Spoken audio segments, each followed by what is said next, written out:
اعلیٰ حضرت فرمانے لگے دنیا میں نبی پاک صلی اللہ علیہ وسلم سے بڑا پیر کامل کوئی نہیں، اور جناب ابو بکر صدیق جیسا مرید بھی کوئی نہیں۔ یہ جو توانائی ہے، ہمارے ہاں لوگ مانتے ہیں اپنی مرضی کی چیزیں، جناب صدیق اکبر نے اس طرح مانا ہے جس طرح نبی پاک نے ماننے کا حکم دیا ہے۔ حضور نے فرمایا جب تجھے کسی سے محبت ہوتی ہے تو وہ تجھے بہرا بھی کر دیتی ہے، گونگا بھی کر دیتی ہے، اندھا بھی کر دیتی ہے۔ نہ انسان محبوب کا نقص دیکھ سکتا ہے، نہ سن سکتا ہے، اور نہ کبھی اس کی زبان سے وہ جملہ ادا ہو سکتا ہے۔ جس کو محبت ہو، جس نے بات سن لی وہ بھی محبت میں کچا ہے، جس نے بیان کر لی وہ تو فیل ہے نا، بالکل ہی وہ تو ناکام ہو گیا، اور جس نے دیکھ لی اوہو ایسا نہیں کرنا چاہیے تھا، اس نے بھی ابھی پیار نہیں کیا۔ یہ وہ الفاظ ہیں حدیث کے جو خود رسول پاک نے بیان فرمائے۔ نبی پاک صلی اللہ علیہ وسلم نے فرمایا محبت آدمی کو اندھا بھی کر دیتی ہے، بہرا بھی کر دیتی ہے، گونگا بھی کر دیتی ہے۔ جب محبت ہوتی ہے تو پھر انسان کو کوئی ایسی چیز نظر، ابو جہل نے محبوب پاک علیہ السلام سے کہا معاذ اللہ مجھے تو آپ کی طرح کا شخص کوئی نظر ہی نہیں آتا، یعنی اس نے کمزور لفظوں میں کہا۔ حضرت صدیق اکبر حضور کے سامنے کھڑے ہوئے تو کہنے لگے محبوب تیرے جیسا حسین نظر کوئی نہیں آتا۔ اب اس کے پاس چونکہ بغض تھا تو اپنے لفظوں میں بات کر رہا تھا، اس کی جو دل کی بات تھی وہ الفاظ بن کے آ چکی تھی۔ حضرت صدیق اکبر کے دل میں محبت تھی تو وہ اپنے لفظوں میں بات کر رہے، اپنے جملوں میں اس کا اظہار کر رہے۔ یاد رکھیے گا انہوں نے اس طرح محبت کی جس طرح محبت کرنے کا حق ہوتا، یعنی ہر چیز ہی، مال بھی دے دیا، اولاد بھی دے دی، سارے بچے نبی پاک کی غلامی پہ لگا دیے، غلام بھی سارے حضور کے پیچھے لگا دیے، بس نبی پاک کی ڈیوٹی کرنی ہے۔ ہزاروں دینار کا نقصان اٹھایا لیکن نبی پاک صلی اللہ علیہ وسلم کی غلامی پر ہر چیز کو ترجیح دی۔ بات تو ہم نے بڑی دفعہ سنی ہے پر کبھی اس کے حسن کو بھی ملاحظہ فرمائیے نا، کبھی ذرا ملاحظہ فرمائیے نا۔ لوگ پیار کرتے ہیں، محبت کا دعویٰ کرتے ہیں لیکن کہتے ہیں بھئی رستے رستے کی محبت ہے، یہاں مجھے 5,000 کا نقصان ہو رہا ہے، یہاں نہیں میں محبت کر سکتا۔ یہ نقصان 5,000 کا کون برداشت کرے؟ محبت ضرور ہے پر اب اتنا نقصان کون برداشت کرے؟ جناب صدیق اکبر کا کمال دیکھیے کہ مال کا نہیں جان کا نقصان برداشت کرنے کو بھی تیار ہے۔ کچھ لوگ ایسے ہوتے ہیں کہتے ہیں آگے خطرہ ہے تو ہمیں نہیں جانا چاہیے۔ غار ثور میں جب نبی پاک صلی اللہ علیہ وسلم کو لے کے پہنچے نا حضرت صدیق اکبر، 5,413 فٹ اونچی غار ہے، جب حضور ذرا سا چلے تو قدموں کو تکلیف ہوئی تو عرض کرنے لگے حضور آپ میرے کندھوں پہ بیٹھ جائیں، پباں پار قدم نہیں لاؤندا تے سور پہاڑ تے چڑھیا جاندا، او پیا جاندا دے یار نبی دا، اے اصلی دلدار نبی دا۔ حضور کو لے گئے اور جب غار ثور پہ پہنچے تو کہنے لگے حضور مجھے اندر خطرہ لگتا ہے، آپ ٹھہریں پہلے میں جاتا ہوں، پہلے میں جاتا ہوں۔ جناب صدیق اکبر تشریف لے گئے اور دیکھیں نا سالوں پرانی غار پڑی تھی، اس میں بڑا کچھ تھا لیکن جناب صدیق اکبر نے پگڑی پھاڑ پھاڑ کے غار صاف کی۔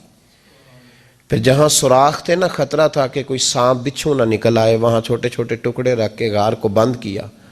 جب مکمل تسلی کر لی تو کہا حضور اب آپ تشریف لے آئیے۔ اب جب غار سے نکلے نا جانے کے لیے، اس انداز کو بھی ذرا دیکھیں۔ لوگ آج خشک دین کے بڑے قائل ہیں، کہتے ہیں بس ٹھیک ہے نماز پڑھنی چاہیے، روزہ رکھنا چاہیے، اتنی لمبی باتیں، آپ معرفت کی بات کرتے ہیں، آپ محبت کی بات کرتے ہیں، آپ وارفتگی کی بات کرتے ہیں۔ کچھ لوگوں کو تو لفظ عشق ہی بڑا برا لگتا ہے، وہ اس جملے تک جانا ہی پسند نہیں کرتے۔ وہ خدا کے بندو یہ بھی تو انداز دیکھو نا صحابہ کا، جب نبی کریم سید عالم صلی اللہ علیہ وسلم کو لے کے وہ نکلے نا غار ثور سے تو حضور کے ساتھ ساتھ چل رہے تھے، تو کبھی نبی پاک کے آگے جاتے تھے، کبھی حضور کے پیچھے، کبھی دائیں کبھی بائیں۔ تو محبوب کو پتہ ہے، پھر بھی پوچھا ابو بکر یہ کیا کر رہے ہو؟ تو عرض کرنے لگے حضور مجھے شک ہے کہ کافر طاق میں چاہتا ہوں اگر آگے سے تیر آئے تو وہ بھی میرے سینے پہ لگ جائے، پھر مجھے خیال آتا ہے ہو سکتا ہے پیچھے سے آ جائے تو پیچھے ہٹتا ہوں کہ اگر پیچھے سے کوئی نیزہ آئے تو وہ بھی مجھے ہی لگ جائے، کوئی دائیں سے آئے تو وہ بھی مجھے ہی لگ جائے، کوئی بائیں سے آئے تو مجھے لگ جائے۔ تو طبیعت نہیں چاہتی کہ آپ کو ذرا سی بھی تکلیف پہنچے۔ یہ ذائقہ جب نبی پاک کے لیے لوگوں کے دلوں میں پیدا ہوتا ہے تو پھر اللہ تبارک و تعالیٰ دین کی روشنی روح تک عطا فرما دیتا ہے۔ امام فخر الدین رازی نے لکھا ہے، سینکڑوں سال پہلے کے مفسر، اب تو لوگ سارا کچھ کھاتے میں ڈال دیتے ہیں نا، کچھ مخصوص لوگوں کی۔ امام فخر الدین رازی نے لکھا، دیکھیں بات بڑی سادی سی ہے، لیکن حضرت ابوبکر صدیق کا بھی اپنا ذائقہ ہے۔ حضور نے انگوٹھی دی، کہا جاؤ اس انگوٹھی پہ نا اللہ کا نام لکھوا لاؤ۔ پہلے یہ بتائیے کہ چھوٹے چھوٹے کام اتنے بڑے بڑے لوگوں کو بھی بتائے جاتے ہیں؟ یہاں تو پانی پلانے کے لیے اور بندہ ہوتا ہے، اور جو تھوڑا سیانا ہوتا ہے وہ کہتا ہے یہ میری ڈیوٹی تو نہیں نا، میں تو صاحب ہوں، مجھے تو خود میں آیا ہوں مجھے پانی پلایا جائے، آپ یہ کیا کہہ رہے ہیں میں پانی پلاؤں؟ حضرت ابوبکر صدیق رضی اللہ تعالیٰ عنہ کو نبی پاک کام بتاتے تھے، اپنے ذاتی چھوٹے کام جو کوئی بچہ بھی کر کے آ سکتا ہے، لیکن یہ بھی میرے محبوب کی محبت ہے۔ فرمایا جو میری ذات کے تعلق سے کام ہوگا وہ میرا ابو بکر ہی کر کے آئے گا۔ جناب صدیق اکبر کو انگوٹھی دی، فرمایا جاؤ اس پہ اللہ کا نام لکھوا لاؤ۔ امام فخر الدین رازی نے لکھا ہے جناب صدیق اکبر گئے، کہتے ہیں میں نے لکھنے والے سے کہا کہ اللہ کا نام لکھ دو، پھر میری طبیعت نے گوارا نہ کیا کہ صرف اللہ کا لکھاؤں، میں نے کہا یار اس طرح کرو ساتھ میرے مصطفیٰ کا بھی لکھ دو۔ حضور کا حکم کیا ہے؟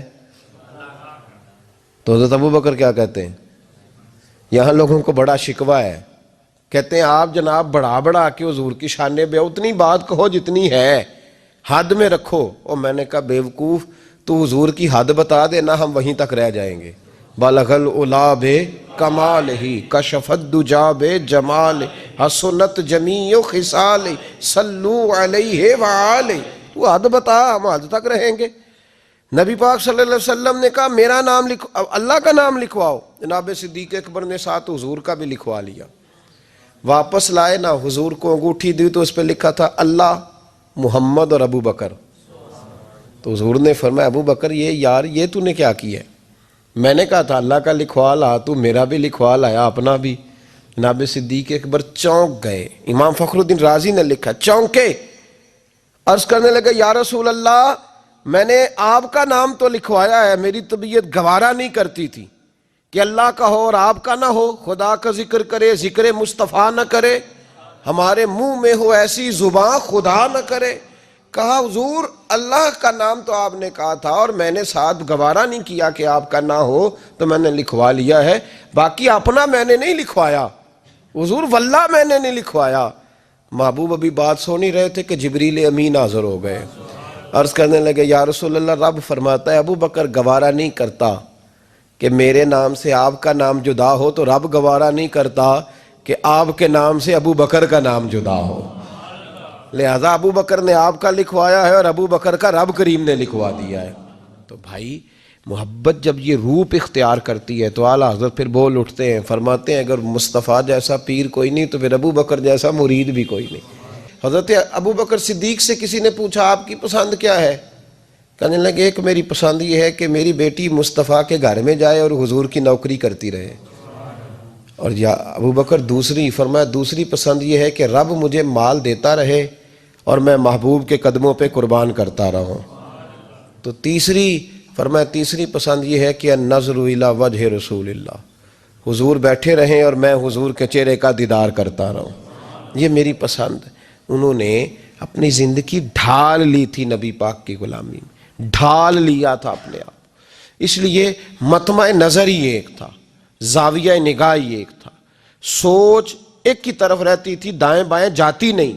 میرے بھائی جب محبت خالص کرنی ہے تو میرے اسا فرمایا کرتے تھے کسی نے حضور کا عشق سیکھنا ہے تو جناب صدیق اکبر سے سیکھے، ان سے سیکھو حضور سے محبت کس طرح کرنی، انہوں نے غلامی کس طرح کا انداز۔ ایک دن بیٹھے بیٹھے نا ایسے مسجد میں بیٹھے ہوئے تھے تو اچانک اٹھے، ہوش مند آدمی تھے، دانا آدمی تھے، بڑی ڈیوٹی کرنے اٹھے، تو جو ملک شام کی طرف رستہ جاتا تھا نا مدینے کا، اس رستے جانے لگے۔ امیر المومنین حضرت ابو بکر صدیق جاتے جا رہے ہیں، تھوڑی دیر گزری تو کچھ صحابہ نے کہا حضور آپ کدھر جا رہے ہیں؟ ہم بھی پیچھے پیچھے کدھر جانا ہے؟ تو پلٹے تو رو پڑے، کہنے لگے ایک دفعہ نبی پاک صلی اللہ علیہ وسلم کئی دن کے بعد نظر نہیں آئے تھے، پھر حضور ادھر سے تشریف لائے تھے، تو میرے دل میں خیال آیا شاید آج بھی حضور ادھر سے آ جائیں، تو میں چلا سب روگاں دا روگ محمد جس کا نام وچھوڑا۔ کہا میں جب بہت علیل ہوئے نا حضرت صدیق اکبر تو جناب عمر فاروق رضی اللہ تعالیٰ عنہ نے ایک طبیب بلایا ملک شام سے، کہا اسے دیکھو تو صحیح، روز بروز کمزور ہوتے جا رہے ہیں۔ تو طبیب دیکھ کے کہنے لگا مرض تو کوئی نہیں، لیکن ان کا دل بے چین ہے، ان کی روح پریشان ہے، یہ کسی سے بچھڑے ہوئے لگتے ہیں۔ تو حضرت عمر کہنے لگے صدیق کیا بات ہے یار، کس سے بچھڑے ہو؟ تو جناب ابو بکر نے آنکھ کھول کے دیکھا، فرمایا تجھے تو جیسے پتہ ہی نہیں، تمہیں تو جیسے خبر ہی نہیں۔ تو حضرت عمر بھی رو پڑے، بھائی محبت کی تو ٹوٹ کے نبی پاک صلی اللہ علیہ وسلم کے ساتھ ان کی وفاؤں کا رشتہ رہا تو پھر حد درجے کا رہا، ہر چیز قربان کی۔ یہ جو لوگ سوچ سمجھ کے چلتے ہیں نا، وہ بیچارے اپنے ذائقے کھو بیٹھتے ہیں سارے۔ حضرت صدیق اکبر رضی اللہ تعالیٰ عنہ کی زندگی بتاتی ہے کہ حضور کی غلامی کرو تو کھل کے کرو، ڈٹ کے کرو، پھر جو بچا بچا کے رکھتے ہیں ان کے پاس کچھ بھی نہیں رہتا۔ خود محبوب پاک صلی اللہ علیہ وسلم نے فرمایا حضرت اسماء بنت ابی بکر صدیق سے، فرمایا رب کے رستے میں جب دے تو گن گن کے نہ دیا کر، ورنہ وہ بھی تجھے گن گن کے ہی دے گا، اور کوئی چیز بچا کے نہ رکھ، اس کے رستے میں بے حساب دے، وہ بھی تجھے بے حساب ہی عطا فرمائے گا۔ ہم محبت میں بھی کنجوسی کرتے ہیں، سوچ سمجھ کے تھوڑی سی، تو وہ کس طرح کی محبت ہے جس میں بندہ سوچ رہا ہے، غور کر رہا ہے، ارادہ کر رہا ہے، تیاری کر رہا ہے، دیکھ رہا ہے، پرکھ رہا ہے، وہ کیسے آگے بڑھے گا؟ غلامی تو غلامی ہوتی ہے، غلاموں کی سوچیں اپنی نہیں ہوتی، سوچیں بھی غلام ہوتی ہیں۔ غلام جو ہوتے ہیں وہ اپنے محبوب کی رضا کی طرف توجہ رکھتے ہیں، دائیں بائیں لوٹ کر پلٹ کر ان کا مزاج نہیں ہوتا۔ حضرت ابو بکر صدیق رضی اللہ تعالیٰ عنہ نے محبوب پاک سید عالم صلی اللہ علیہ وسلم کی غلامی کی، ہر لحاظ سے کی، ہر وقت کی، ہر طریقے سے کی۔ امت مسلمہ اگر غلامی کا طریقہ سیکھے گی تو جناب صدیق اکبر سے سیکھے گی۔ حضرت صدیق اکبر بتلائیں گے کہ محبوب کریم سید عالم صلی اللہ علیہ وسلم کی غلامی کس طرح کرنی ہے۔ جب رات تھی نا بدر کی، تو کافروں کا سب سے بڑا نشانہ یہ تھا کسی طرح حضور کو شہید کیا جائے۔ وہ پورا فوکس کیے ہوئے تھے کہ نبی پاک صلی اللہ علیہ وسلم کو شہید کرنا، پوری توجہ تھی۔ تو صحابہ کہتے ہیں کہ ہم نے ارادہ کیا کہ حضور کے لیے علیحدہ سے ایک خیمہ بنایا جائے، چھپر بنایا جائے۔ حضور کے لیے وہ ہم نے چھپر بنا دیا، محبوب اس کے اندر قیام کرنے لگے۔ اب خیال یہ تھا کہ یہاں ڈیوٹی کون کرے گا، ڈیوٹی کون کرے گا، یہاں کون ٹھہرے گا، یہاں یہ بڑے خطرے والی جگہ ہے، یہاں کون ٹھہرے گا۔ فرماتے ہیں جب گفتگو ہونے لگی تو جناب صدیق اکبر فٹافٹ بولے، کہنے لگے تمہیں ضرورت کیا ہے انتخاب کرنے کی، میں جو ہوں، جب تک میں موجود ہوں کسی کافر کی جرت نہیں مصطفیٰ کے خیمے کی طرف بھی دیکھ سکے، طاقت ہی نہیں۔ وہ آگے بڑھ کے ان جگہوں کا انتخاب کرتے، اس طرف ان کی توجہ رہتی۔ میرے محبوب پاک علیہ الصلوۃ والسلام ان پر اعتماد کرتے۔ 17 نمازیں نبی پاک نے جناب صدیق اکبر کے پیچھے ادا فرمائیں، 17 نماز۔ اور جناب ابو بکر کا بھی یہ حال تھا۔ آج تو باہر کھڑے ہو کے سلام پڑھو تو کچھ لوگ کہتے ہیں سلام آپ پڑھ لیں، کھڑے کیوں ہوتے ہیں؟ کھڑے ہونے سے دقت ہونے لگی۔ میں نے کہا چلو بیٹھ کے پڑھ لو بھائی، اگر اتنی سی بات سے ہی آپ کو دشواری ہے۔ حضرت صدیق اکبر رضی اللہ تعالیٰ عنہ نماز پڑھا رہے تھے، محبوب پاک سید عالم صلی اللہ علیہ وسلم تشریف لے آئے۔ حضور ایک صلح کے لیے گئے، فرمایا مجھے دیر ہو گئی تو کسی کو ابو بکر سے کہنا نماز پڑھا لے۔ تو کہتے ہیں حضور کو دیر ہو گئی، جناب بلال نے اقامت کہی تو حضرت صدیق اکبر مصلی پہ کھڑے ہو گئے۔ ابھی 2 ہی رکعتیں پڑی تھی کہ حضور تشریف لے آئے۔ جس صف سے حضور گزرتے رہے صحابہ رستہ چھوڑتے رہے۔ دوران نماز ہی محبوب پہلی صف کے قریب آئے تو جناب صدیق اکبر نے قدم پیچھے ہٹایا، عین نماز میں، عین نماز۔